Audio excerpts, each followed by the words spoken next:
Hey, stir the pot, my Halloween hex is a second life. I'm Felix Lubezki, your old witch from the haunts. I see you're horror hungry again, back for more savory servings of screams from my cauldron. Well, good. Welcome to the haunt of fear. This is your delirium dietitian, the old witch, cooking up another revolting recipe. Ready? Got your drool cups fastened under your dribbling chins? Got your shrouds tied neatly around your necks? Then I'll be dishing out the terror tidbit I call Horror-wee House Bayou. The moss-laden cypress trees that line the rutted Bayou road seem to part, and an old plantation house, weather-beaten and faded, looms up in the car's headlight beams. Its columned portico leers ominously like some gigantic fanged monster squatting in the road, blocking the automobile's further progress. Off in the distance a swamp bird screams into the night as if laughing at the driver's discomfort. Blast it, this road ends here, but I'm sure that sign back there pointed this way. The car's door swings open and a young man steps out. He strides towards the rundown mansion. There's a light shining through one of those shuttered windows. That means someone's living there. Perhaps they can give me directions. Gray forms scatter as the lost stranger mounts the steps of the columned porch. Phew, swamp rats. Ugh. How could anyone live out in this godforsaken country? A large brass door knocker resounds hollowly inside that once glorious house. Footsteps approach and the heavy oak front door creaks open. Yes? How do you do? My name is Foreman, Max Foreman. I must have made a wrong turn a few miles back. The door opens wide, revealing a small, sad-eyed, middle-aged man. Come in, Mr. Foreman. Come in. I'd gone to bed. I'd given up for tonight. Given up? I don't understand. Given up waiting for someone like you to come along, Mr. Foreman. You see, I switched that sign down there so you'd make the turn into our road. You did that on purpose? Why? Oh, for Everett, Mr. Foreman. Everett, my brother. Every so often he gets difficult, and I have to promise him things. Well, what's that got to do with me? Everett is mad, Mr. Foreman. That's why we live out here in the bayous. He's dangerous. He's a homicidal maniac. But why me? Everett has a strong desire to kill, Mr. Foreman. That desire cannot go unsatisfied for any length of time. If it does, he may turn on me. You're joking. This has to be some sort of a gag. If you look behind you, you'll see this is no joke, Mr. Foreman. For Everett? For me? Yes, Everett, for you. Keep away! Keep away! Keep away! The screaming protests of the young man die in a choking gurgle as the lumbering maniac's vice-like fingers close around his neck. Take him away, Everett. Take him down in his cellar. I don't want to see. The elder man watches as his younger mad brother swings the prostrate form of the stranger over his massive shoulders and moves off through the musty old mansion. I don't want to see you dismember his body.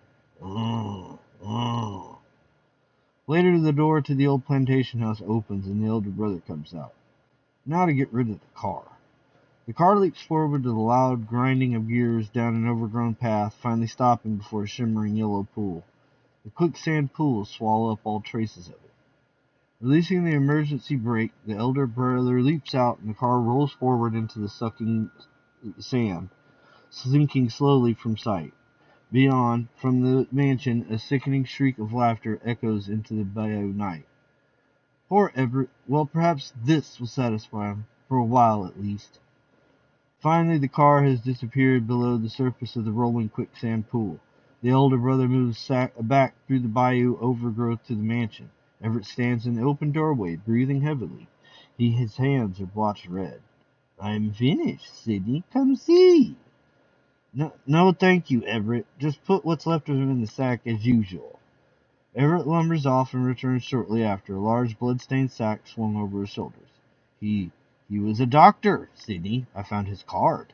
I don't like doctors. Throw what's left of him in the quicksand pool, Everett, with the others. Everett's stupid face brightened. He grinned idiotically. Remember the others, Sidney? The fat salesman and the woman? Yes, Everett, I remember. Go ahead now, in the quicksand pool. The woman was nice. The flesh was so soft. When I cut. Everett! Everett scurried off towards the quicksand pool with his gory cargo. Sidney watches him go. Yes, the woman. She was the first. He remembered her. I'm afraid I've lost my way. Could you help me back to the highway? Uh, uh. Everett, who is this? I beg your pardon, ma'am. My brother's not too bright. Could I help you? I wanted to reach Huma by dark. I must have turned off the main road. He'll never make Huma tonight, ma'am. You're welcome to stay the night, though. You can start off first in the morning. Well, I don't know. I wouldn't want to impose. Yes, the woman had been the first. During that night, Everett had gone to her room and... Huh? What was that? Scream had awakened Sidney. He rushed to the woman's room. Everett! Sidney had thrown the dismembered parts of the woman's body into the quicksand pool that had been the beginning of it. After that, Everett had gotten worse and worse, and Sidney realized that he'd have to supply his mad brother with other victims to keep him satisfied. All right, Everett. All right, I'll think of something. So Sidney thought of altering the directional sign down at the road so wanderers would come to the mansion. The name's Jackson, Anthony Jackson. I'm a traveling salesman. I seem to have gotten onto your road by mistake. Come in, Mr. Jackson, come in. Now the doctor. Sidney watches as Everett lumbers back onto the porch carrying the empty sack. Did you... Yes, Sidney. I threw the pieces in the pool. Come to bed, Everett. Yes, Sidney.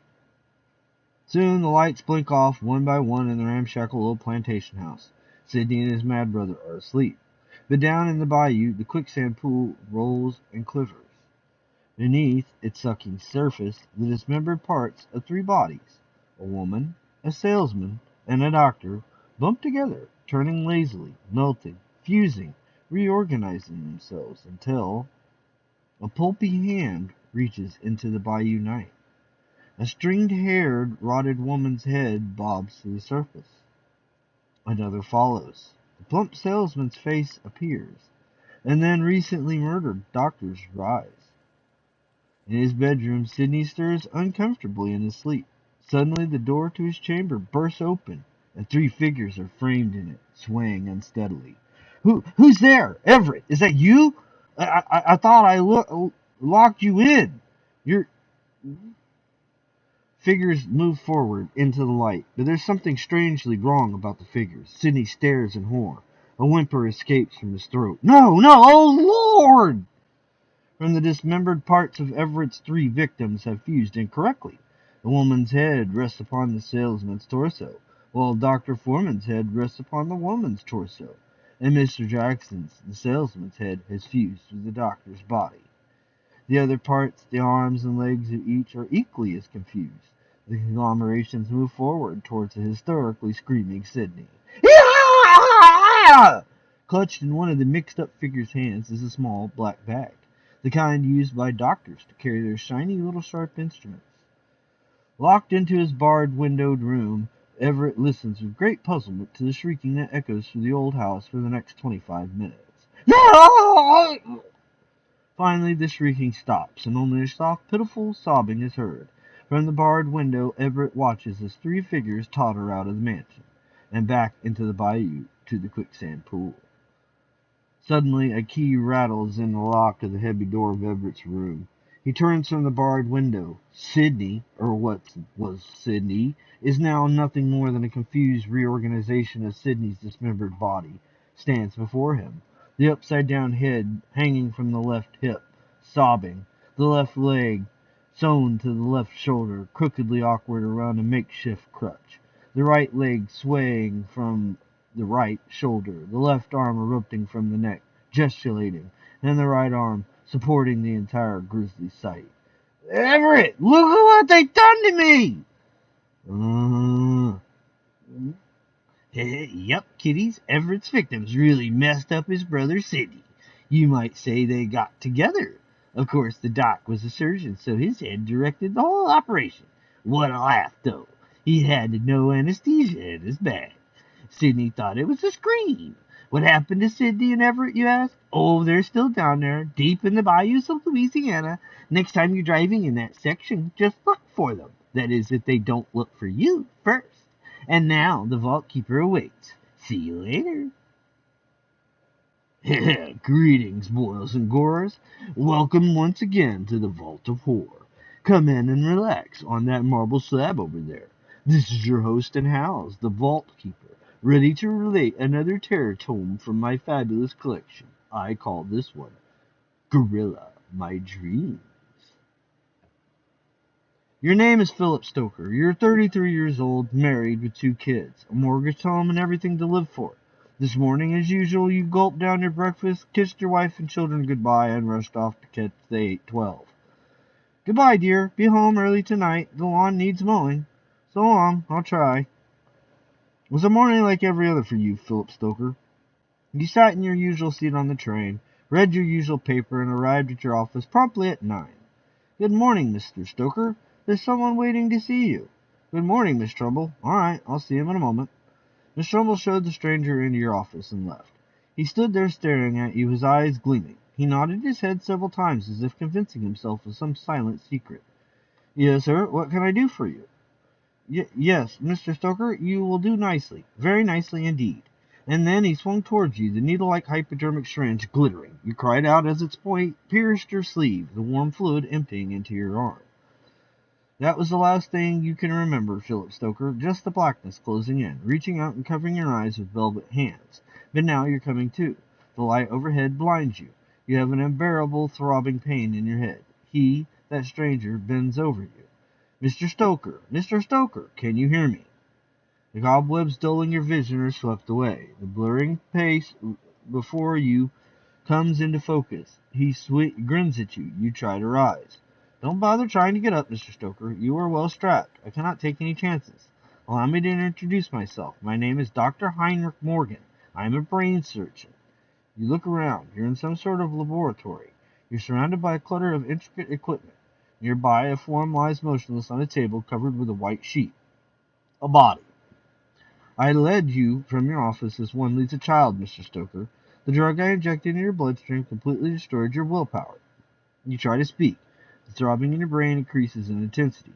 Your lips form words, but only a low, choking growl erupts from your throat. This, Mr. Stoker, is my crowning achievement, my greatest moment of glory, for I, Heinrich Morgan, have done what science said never could be done. I have successfully transplanted a human brain. A cold knife blade of fear slices down your spine. Philip Stoker, you glance, terrified, at the covered body lying motionless beside you. Dr. Morgan follows your glance, reaches over, and flings back the white sheet. Yes, Mr. Stoker, this is your body here. The laboratory is filled with blood-curdling scream, an inhuman scream, wild and animal-like, a scream that you yourself, Philip Stoker, have just uttered. Your brain, Mr. Stoker, has been successfully transplanted into the body of a fully mature African gorilla. No, you want to scream. No, but only that animal-like howl explodes from your throat. You tug and strain at the straps that hold you, trying to tear yourself loose. Now calm down, Mr. Stoker. Calm down. Suddenly, like so many bands of tissue paper, the straps part. Wait, no, stay where you... Oh! Mad doctor before you slumps to the floor, gasping. My heart! His twists grotesquely in pain, stiffens, and then is still. Bend over him awkwardly, finally falling to your knees and placing your ear to his chest. He's dead. You stand up, swaying unsteadily. You look around, panic-stricken.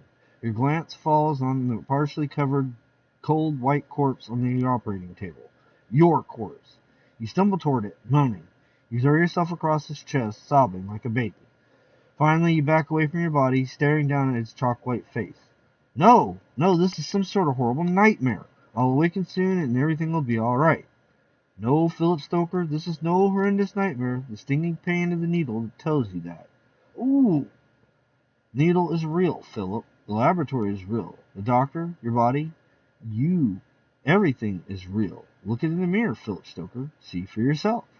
Oh, Lord, I am a gorilla. Hysteria takes hold of you, the sudden screaming hysteria of helplessness. You stumble to the body of Philip Stoker, and sweep it up from the table. Gotta get help. Gotta get to my brain, put it back where it belongs. Got to. And then you're rushing headlong down a dark country road, carrying your dead body in your arms, shouting for help. Only your shouts echoing in the night as dismal, frightening howls. Finally, you stop running. You stand in the middle of the road, gasping for breath, growling. Where are you going, Philip Stoker? What can you accomplish? Can you talk? Can you tell anyone what has happened to you? Wait, Philip. Think. Look, a car is coming.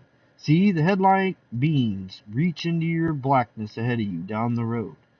Car's brakes squeal shrilly as it skids to a stop before you. A police car. You can hear the occupants' anxious voices. Holy cow, Hank, it's that missing gorilla. It's killed somebody. Let's get it. They're leaping from the car, Philip. They've drawn their guns. Run, run, drop your body and run. They're shooting at you. He's headed into the woods. After him. A missing gorilla? They think you're a missing gorilla? Didn't you read about that, Philip? Didn't you read about it in the newspapers the other night? Oh, Lord, that's right. A gorilla was missing from a circus playing upstate. That crazy doctor must have stolen him. And now you're that gorilla, Philip. Your brain is in its body, and if you're not careful, they'll shoot you. No use in chasing him any further. It's too dark in here. You're right. Let's get back to the road and see about that poor guy he got. You watch him backtrack out of the road again. You pad after him, hide behind a bush, and watch. What's his name? His identification card in his wallet says Philip Stoker, 195 Elm Avenue. Gloria, your wife. They'll get in touch with her. They'll tell her you're dead. And the kids. They'll mourn for me, but I'm not dead. I'm alive. Alive! Are you alive, Philip Stoker? Are you? Gloria, I've got to let her know. Somehow. You watch as they lift the body and place it into the patrol car. As soon as they're out of sight, you start off through the woods. Got to get home. Got to get home. After what seems like hours of cutting cross-country, ducking in deep shadows, and scaling fences, you reach your suburban home. There's a light on. You slip around to the back and peer through the window. Inside, Gloria sits sobbing in the chair. The children are there, and Gloria's mother and father are comforting them. I'm too late. They've told her already. What can you do now, Philip? You cannot talk. Each word comes out as an ape-like growl. Right. I'll write a note. Paper. Pencil. In the car, there's a pencil and a pad in the glove compartment. You kept in there to record gas expenses. You slip into the garage. I'll tell her exactly what happened. I'll. And then you look into the car mirror. You look at your hairy gorilla face, the red beady eyes, the fanged, cruelly drawn mouth. But what good would it do? What could they do for me? That's right, Philip. What could they do for you? Your human body lies in a funeral parlor, rigid with rigor mortis. Dr. Heinrich Morgan lies dead on his laboratory floor. I couldn't expect her to take me as I am. And so sadly, you slip the pencil and paper back in the glove compartment and you pad out of the garage. There's only one thing to do.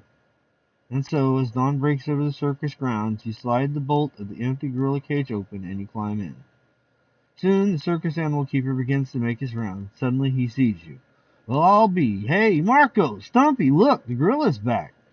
All day long, as the circus moves from town to town, you sit crouched in your cage, staring out at the human beings who crowd before you. That's him. That's the one that escaped. Killed a man, that's what he did. And then one day you see them, Gloria and the kids, moving through the circus menagerie. There he is, Mommy. There he is. Is he the one, Mommy? Is he the one that killed Daddy? I think so. They look up at you, your children. They look up at you with angry faces. We hate you. Hate you. Hate you. Come away, children. For a long moment, Gloria stares at you, stares into your beady eyes. A flicker of recognition seems to brighten her face, the pale and drawn face, but suddenly it is gone. She turns away, you clutch the bars of your cage, draw your black lips back, revealing your cruel yellow fangs, and you shriek. Ah! It is a shriek of utter resignation, Philip Stoker, a shriek of surrender. The body has won. You are a gorilla. Anybody can care for a banana? That's the fruit with appeal. Ape appeal. By the way, next time you see a caged gorilla, be kind to him, eh? He may be Philip. And now, Fanes, I turn you back to the old witch. She's standing there anxiously stirring that slop pot of hers. Whew. Bye. And now it's time for another terror tale for tiny types, another childish chiller. I call this one a likely story. Once upon a time, long, long ago, there was a tiny kingdom which was ruled by a cranky old queen. Once upon a time, there had been an old king too, but he'd been laid to rest before our story took place, driven to his grave by the cranky old queen's constant nagging and scolding. So now the kingdom was ruled by the cranky old queen all by herself. Royal seamstress! Yes, yes, your majesty. I'm ready for my fitting. Have you finished the gown? Yes, your majesty. I'll fetch it, your majesty. Naturally, the cranky old queen's palace staff despised her. All she ever did was yell at them and complain. She was never satisfied with anything they did, like the poor seamstress, for example. What? You call this finished? Look how it fits me, here and here. It's terrible, terrible. I'll try to fix it, your majesty. Try to fix it? You better fix it, or I'll throw you in the slimiest, crawlest dungeon I have. Yes, your majesty. Hold still, your majesty, while I pin it up. But of course it was very difficult for the poor nervous seamstress to pin up her queen's gown correctly, while the old nag was yelling at her, threatening her, insulting her. And this is your last chance, you clumsy, stupid needle pusher. If my next fitting isn't my last, I'll... Yes, your majesty, please, hold still so I can pin... Of course, I could end this grim fairy tale by telling you that one day in a fit of temper, the poor, chastised seamstress finally grabbed the old crab and sewed her mouth shut, and then stood her on the fitting stand, and stuck pins in her until the cranky old bag went out of her mind. But that's not what happened. The poor seamstress didn't have the courage. All she could do was listen to the queen's ravings and dream about doing those things. And you'd better see to it that... are you listening to me? Huh? Oh, yes, your majesty. And then there was the royal interior decorator. She, too, was constantly being criticized and scolded and threatened by the cranky queen. Royal interior decorator. Yes, your majesty. What did I tell you about that bare wall there? I told you I want something on it, anything to break up that bare monotony. Yes, your majesty. I'd like to show you a few things if you have the time. I thought perhaps this tapestry. Blah! Ugly! Don't you have any imagination? This oriental rug? Terrible! Perhaps. Well, come, say it. I haven't all day. Of course, I could end this grim fairy tale right here by telling you that one day, in a fit of temper, the poor chastised interior decorator grabbed a cranky old queen and under a Mayor Castle wall. But that's not what happened. The poor girl didn't have the courage. All she could do was listen to the queen's ravings and dream about it. Well, perhaps what? Perhaps a painting, your majesty. A painting of you, a portrait. A portrait of me? The royal artist could. We'll see. Yes, your majesty. Royal artist. Yes, your majesty. I want you to paint a portrait of me. Yes, your majesty. Sit down, your majesty. And I'd like it better look like me if you know what's good for you. Of course, your majesty. Of course. And so the cranky queen began to set for her portrait. Every day she sat and nagged the royal artist, threatening him while he tried to paint her likeness. Finally, I am finished, your majesty. It's about time. Let's see. Doesn't look like me. I look too old. Do the face over. But, your majesty. So the royal artist painted the face over. Still doesn't look like me. Too young. Do it over. Yes, your majesty. Once again, the royal artist repainted the portrait. No, too stern looking. Can't you get it to look like me? It is difficult when you... I'll do it over, your majesty. For the fourth time, the queen's portrait was repainted. And it better look like me this time, or else I'll have your fingers burned in oil. Yes, your majesty. And for the fourth time, when the cranky old queen looked at the finished portrait, she raved. It doesn't look like me. Can't you get it to look like me? There is a way, your majesty. The royal artist looked at the queen with wide, staring eyes. There is one way to make sure it looks like you, your majesty. Your royal artist? As he moved towards her, drooling, the royal artist picked up a large axe. Royal artist, put down that axe.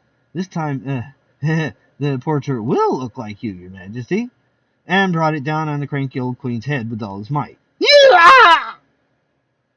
Of course, the royal seamstress had a sewing job to do on the royal artist's canvas. Almost finished, royal seamstress. Tum-tee-tum. Almost, royal artist. And the royal interior decorator framed the royal artist's canvas with great care. Almost finished, royal interior decorator? Almost. And the entire harassed and nagged staff of the cranky queen's castle cheered as the portrait was hung on the bare wall. Good sewing job, royal seamstress. Perfect thing for that spot, royal decorator. Amazing likeness, royal artist. Indeed, the royal artist's portrait of the queen was an amazing likeness, and why should it have been? Half the cranky old queen's head had been neatly sewn to the canvas. And the royal seamstress and the royal decorator and the royal artist didn't get a single complaint about their work this time, kiddies.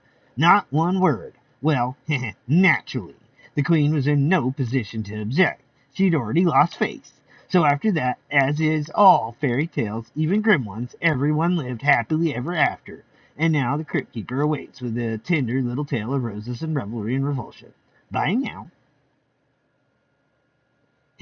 So now it's your crypt keeper's turn to amuse you, eh? Well, don't just stand there, crawl into the crypt of terror. Sit down on that bag of charcoal, and I'll tell you a warming little tale, all flowery with fetid stitches, that I affectionately call Garden Party. Luella and Godfrey Hicks had been married for almost 8 years. Unfortunately, Luella, who loved children dearly, had never been blessed with any, and so she'd been forced to find other interests with which to busy herself. During the long hours when Godfrey was away at the office, in their 5th year of marriage, Luella had convinced Godfrey to buy a small house in the suburbs, and he'd consented. This is a pretty flower, Luella. What is it? Don't touch that. That's one of my prized ruffled petunias. Yes, for the last 3 years, Luella had devoted all her energies and affections to the cultivation of the picturesque flower garden and the lush green lawn that surrounds her small suburban home. I was only trying to see if it smelled pretty, Luella. Well, keep away from my flowers, Godfrey. You'll wilt them. In fact, Luella was almost fanatic about the condition of her garden. Every day she was out in it, weeding the yards and yards of flower beds, planting, transplanting, seeding the lawn, mowing the lawn, raking the lawn. Godfrey, what are you doing? I'm bringing the folding chair out there. I think I'll take a nap in the sun. You'll do no such thing. That chair will smother the grass. Do you think I've worked and slaved on this lawn just for you to ruin it? All I want to do is sit down and take a little nap out here, Luella. Well, you just take that chair right back on the porch. If you want to sleep, we have a bedroom for that purpose. Honestly, Luella, what good's a lawn if you can't enjoy it? You can enjoy it by looking at it. You don't have to lie all over it. The guy gets 1 day off a week, and he can't even stretch out on his own damn lawn. Godfrey. Whoops. My prized petunia, you stupid, clumsy idiot. You stupid, clumsy. It was an accident, Luella. An accident. Yes, Luella was almost fanatic about her garden, and Godfrey was miserable because of it. One day, now what are you doing? I'm hanging up a hammock. A hammock won't smother your darn old grass. I'll hanging it between these 2 trees. See? Up high, off the grass. Stop it! Stop it! You can't drive a nail in that tree. You're liable to kill it. What's this little nail kill a tree that big? Godfrey Hicks, if you drive that nail in that tree... Okay, Luella, okay. I'll hang it up with ropes. You won't hang it up at all. I won't have it spoiling the looks of my garden. What do I care what your blasted garden looks like? Besides, who sees it anyway? Well, you could invite some of your office friends over, and I could show it to them. Of course, they'd have to be careful. The boys at the office, eh? And their wives, of course. Their wives would be interested. Think. Oh, the boys would be interested, Luella. Very interested. Yeah, I'll invite them next Saturday. That Friday night. Well, Luella, dear, I've invited a few people for tomorrow. Hope you told them about my garden, Godfrey. I told them all about it. And you didn't invite too many, did you, Godfrey? No, dear, not many. Just 10 or 12. 10 or 12?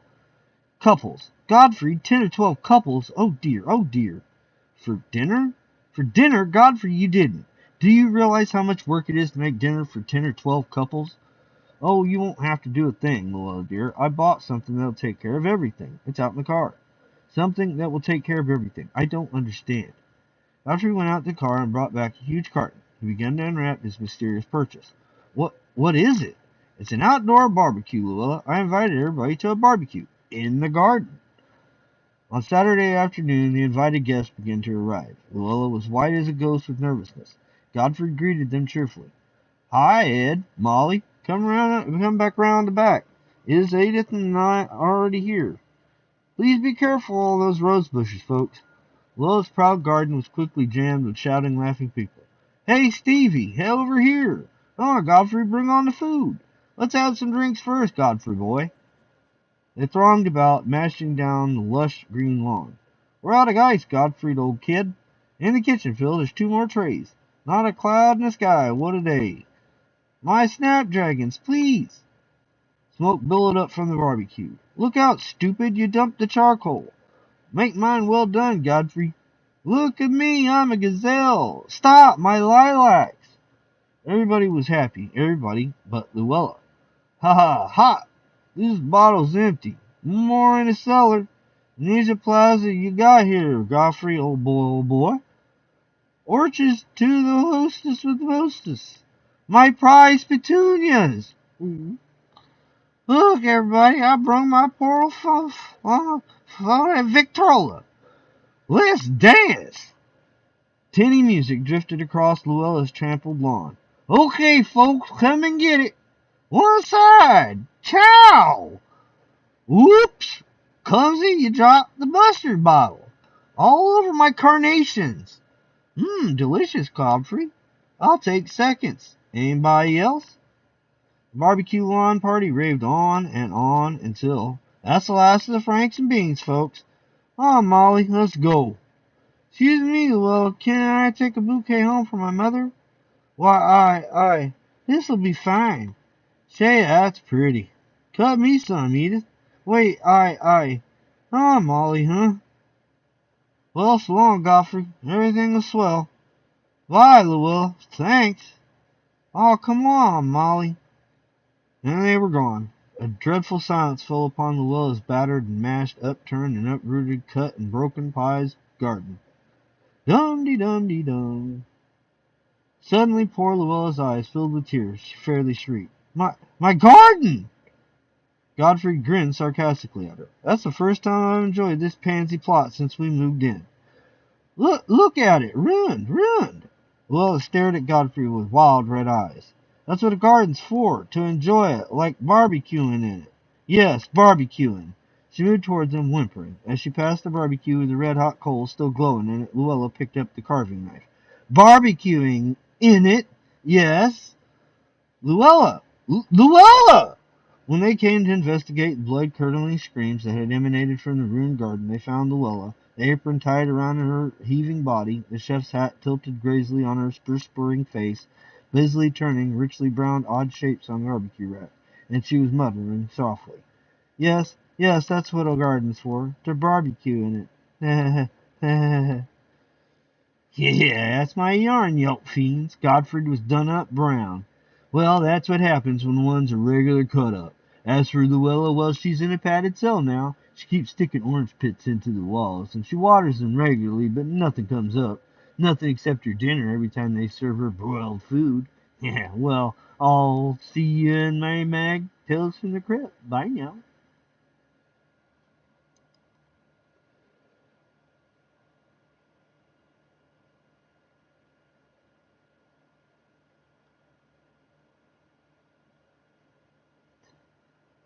And Haunt of Fear, number 17, bubbles over. Thanks for brewing at SL tonight. Happy Halloween, my pretties.